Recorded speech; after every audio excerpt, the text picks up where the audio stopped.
Hey guys, how's everyone doing? This is Sir Jedi Sentinel, and welcome back to another timeline, another life. Our review retrospective series on David Warner as the Unbound Doctor. Apologies, I am still getting over my cold, and it's still kind of affecting my voice, and I may be prone to the odd coughing or sneezing fit. Today we are looking at Bernice Summerfield, The Story So Far, Volume 2, released in September of 2018, directed by Scott Hancock. The story so far stars Lisa Bowerman, Michael Jaston, Aisha Antoine, and David Warner. As always, there is a blanket spoiler warning in place. I do these unscripted and may or may not decide to talk about spoilers. If you do not wish to be spoiled, in the description box below is the link to Big Finish's website where you can purchase Bernice Summerfield, The Story So Far, Volume 2. This set consists of 3 stories. Every Dark Thought by Eddie Robson, Empress of the Dravins by David Llewellyn, and The Angel of History by Una McCormick. As I kind of teased at the end of my Ruler of the Universe review, in our Warner Doctor retrospective, this is kind of an odd duck because he is not the focus of this set as some of his other appearances in the Bernice Summerfield range are. The story so far celebrates Bernice Summerfield's 20th anniversary, and in many ways Big Finish's 20th anniversary. So, as such, the story so far is an anthology of stories from various points in Bernice's life, illustrated by the fact that every story opens with a different theme. Every Dark Thought opens with the Trial of a Time Lord 6th Doctor theme. Empress of the Dravins opens with what I presume is one of the themes for one of the iterations of the Bernice Summerfield series. I have not heard much of the Bernice Summerfield series outside of the New Adventures of Bernice Summerfield, so I can't say for certain. And then The Angel of History opens with the variant of the Doctor Who Unbound theme that was written for the New Adventures of Bernice Summerfield when she started traveling with the Unbound Doctor. And for the purposes of this retrospective, The Angel of History is the Warner Doctor story. But I didn't want to just review this single story. It felt kind of weird to not review an entire box set. So we are going to look at the entire box set. If I were to rank the stories, I would say Empress of the Dravins is the weakest. We'll talk about it more when I get into it, but I think a part of that is just my unfamiliarity with the Bernice Summerfield range. And then Every Dark Thought, and then the Warner Doctor story, The Angel of History, is the strongest story in the set. Overall, it is a wildly inconsistent set in terms of quality. Every Dark Thought is okay, it's decent. Again, Empress of the Dravins, I'm not a fan of. It's not bad, I just didn't care for it. And then The Angel of History is amazing. So it's one of the weaker releases we've covered so far. And as an anthology, there's no overarching theme or anything to this, because every story just exists in isolation. I will say one thing I noticed is that a lot of these stories had a lack of background or incidental music. And sometimes that works, sometimes a lack of background music can be a deliberate choice for whatever reason. In one of the Doctor Who fan groups I'm working on a script for a fan audio project, and I wrote into this, whether or not it'll actually get produced is another matter, but in the script, I actually wrote at one point, cut off all the music, cut off all background noise, just to emphasize the point I'm making. But it doesn't feel like that here. A lot of times it just makes the stories feel kind of empty in the sound design. Although that being said, on my walk home when I heard The Angel of History, I heard very faint background music, so it may have just been a fault of how I was listening to it. this time around, I was in a position of listening to these stories where I couldn't listen to them with headphones, so I had to use an external speaker, and just given the difference in sound quality between the two outputs, maybe I missed something. So we open on Every Dark Thought. Bernice is conducting an archaeological dig at the behest of the Doctor. But she notices something different about this Doctor. This Doctor is very gruff, very acerbic, much more so than usual with other Doctors. He seems much more brutish. And that's, of course, because if you're a Doctor Who fan, it's not the Doctor. It's the Valeyard. This is something I've kind of wanted for a while, not in particular with Bernice, just with the Valeyard in general. I've wanted to see him outside of the confines of the Sixth Doctor era, because he is in a way the Sixth Doctor's arch nemesis, but given the shadow, what the Valeyard represents, this shadow looming over the Doctor's future, I would like to see other Doctors face him. I would like to see him in other instances of the Doctor's timeline, because it's my personal headcanon that the Seventh Doctor exists basically to prove the Valeyard wrong, that he can be this darker version of himself, but still attain a sense of morality. And, we've gotten that, before Michael Jason's passing. He showed up in the Eighth, facing off against the Eighth Doctor, and we get him here with Bernice Summerfield.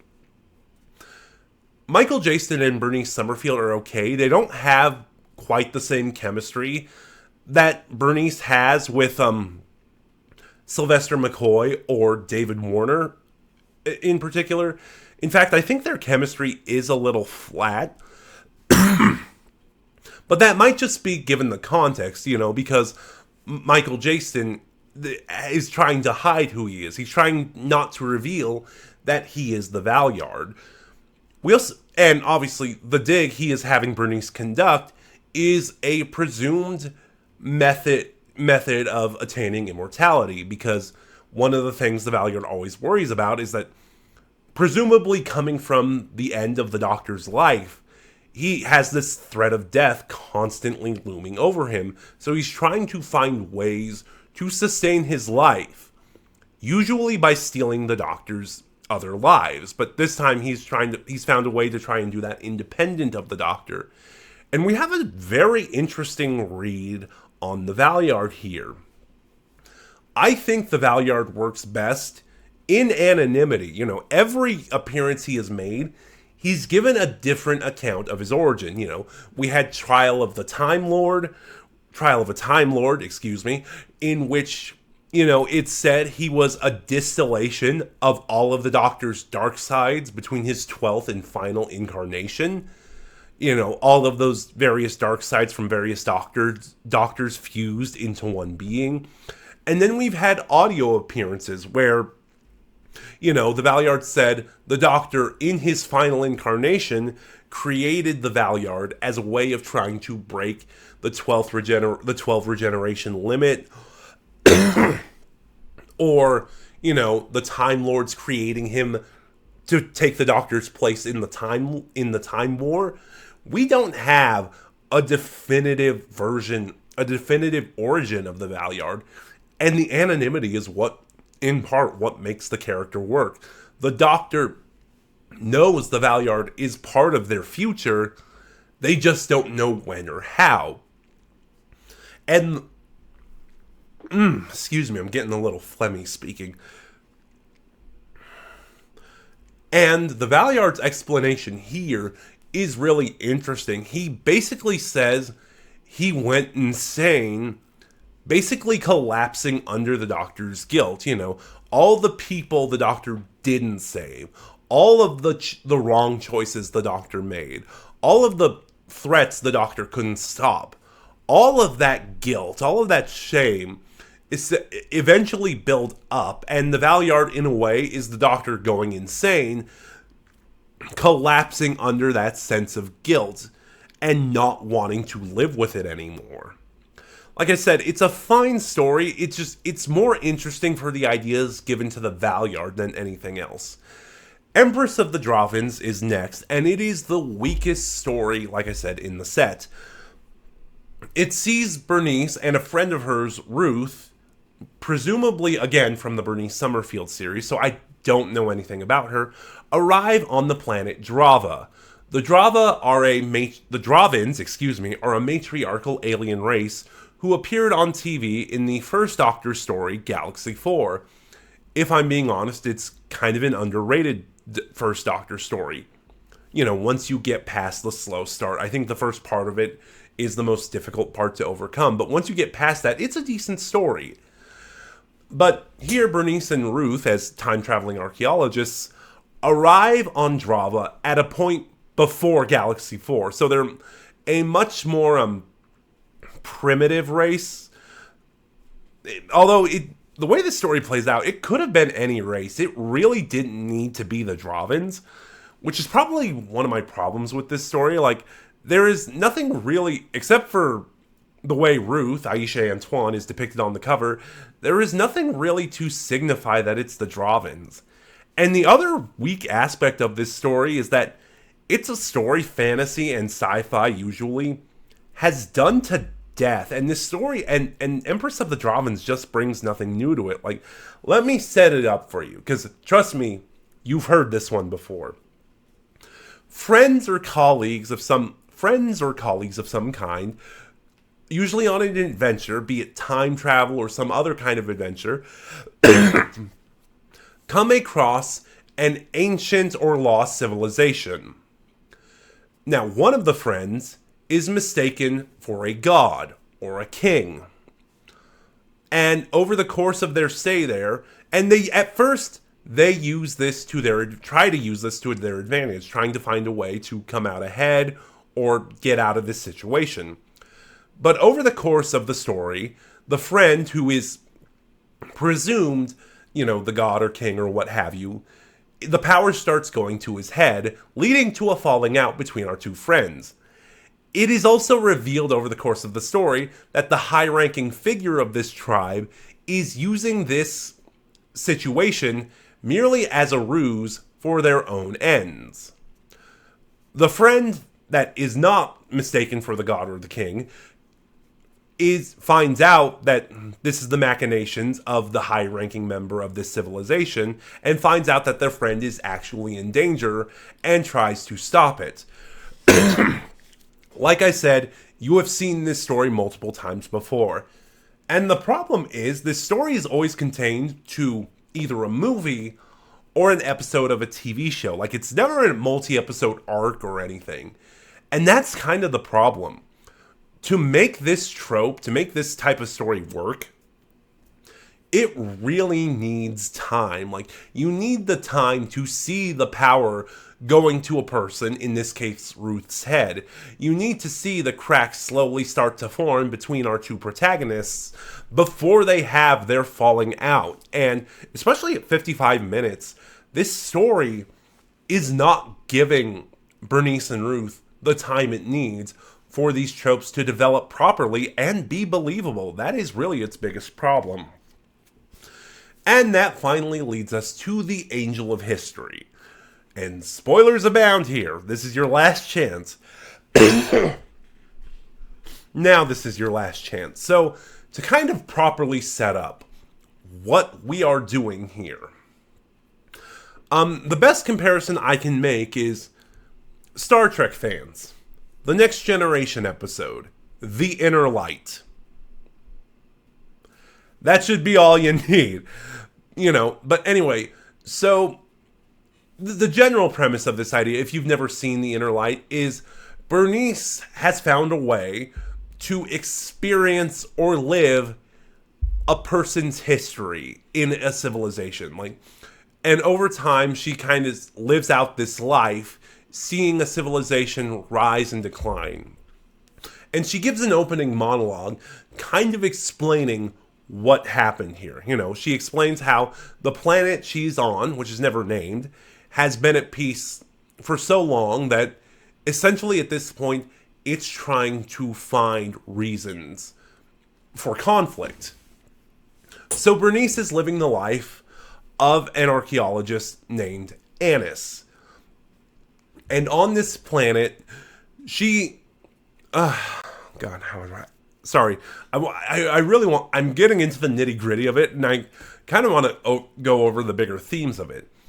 And it's kind of obvious from the beginning that there is something going on with Annis. Like, she is overlooked for promotions. You know, people less deserving, people who aren't as good as her, are given promotions that she obviously deserves. You know, her students, because she is an archaeology professor, are arguing with her over their grades, and they are arguing to go above her head to administrative figures to dispute them. And she has an archaeological dig going on that she can't get to because the permits always seem to come back unauthorized. She cannot get the necessary paperwork. The only person on her side seems to be a mysterious professor, played by David Warner, who keeps calling her Summerfield. From the beginning, like just going back to that comparison, it makes it clear what this episode is doing. And as it plays out, it's very, very clear that Annis is being discriminated against. Like, she finds out in the past, her people's ancestors were great builders. They built these magnificent structures, but the people in charge of her university are telling her, this is controversial, you cannot teach this. And as the story unfolds, it hits really hard what it's talking about, you know, oppression and people's accomplishments being erased because the people in charge, you know, do not want that story, you know, the erasure of history. Again, this story is touching on some heavy themes that are still shockingly relevant right now. I also like the ambiguity of it. It never says what Annis's race is, what the other race of people she was fighting against. It ties into Bernice's monologue that a society being perfect so long eventually looks for conflict. And after Annis dies, you know, we cut back to Bernice and the Doctor. The Doctor keeps popping up throughout this episode. He doesn't have much influence. He just keeps trying to tell Annis, again Bernice, that he is her anchor. He is there to make sure that when the time comes, they can leave properly. So really, a lot of this story is just being done by Lisa Bowerman. And this is an amazing performance that, you know, just kind of distancing herself from Bernice really shows the full range Lisa Bowerman has as an actress. It's amazing. And especially for such a relevant story. And then we get this ending where after living through this entire history, Bernice questions, what was it all for? And the Doctor just tells her, you're an archaeologist. All you have to do is dig. Like, God, sorry. I think part of this is my cold. Like, I'm just kind of a little bit delirious, but I can really think of no way to properly put this into words. It just has to be experienced. Bernice Summerfield, the story so far, is one of the weakest stories we've covered so far in this series, just because of the inconsistency of the inconsistent quality of the stories. Like I said, Every Dark Thought is okay. Empress of the Dravens is very meh because, you know, it's a story that needs more time and benefits from being, and just doesn't benefit from being so short. But then you have the Angel of History, which is wonderful. I would say if you're gonna do a Warner Doctor listen, this one could potentially be skipped. But those are just my thoughts. Have you heard the story so far? What are yours? Start a conversation in the comments below. And remember to like, comment, subscribe. Click the bell next to subscribe to get notifications when I upload. And share the video around. All of it helps my channel grow. In the description box below, you'll find the link to my socials where you can follow me and get updates on the channel. This is Sir Jedi Sentinel, and I'll see you guys next time when we return to the new adventures of Bernice Summerfield with Volume 5, Buried Memories.